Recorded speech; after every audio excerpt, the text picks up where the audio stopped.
These days, we have a lot of options for fixing injuries that we weren't privy to in the past. We have advanced biologic implants that we can use to help speed healing and to help decrease the incident for a re-tear after repair. Some of these options include biologic tissue that we harvest from another species, like a cow. That's called a xenograft. Some of them come from our species in a cadaver. That's called an allograft. And these are options that allow us to minimally invasive fix a bad injury like a rotator cuff and get that patient up and running sooner rather than later. I think the most fascinating thing that I've been working with was a product called MACI, M-A-C-I. Matrix Assisted Cartilage Implantation.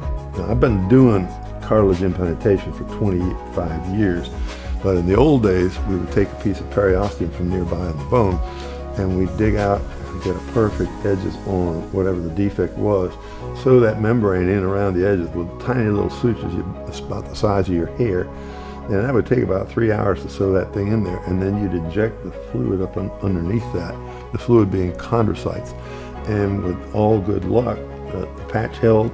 Those chondrocytes would lock onto the bone in 24 hours, and then they grow out and they just billow out.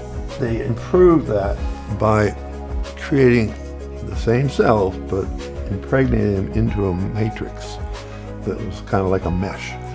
And you'd now still do the same preparation. The difference would be you would cut that mesh to fit that defect, and then you'd take a little fiber and glue, push it in there, hold it for 2 minutes while the fiber and glue sets up.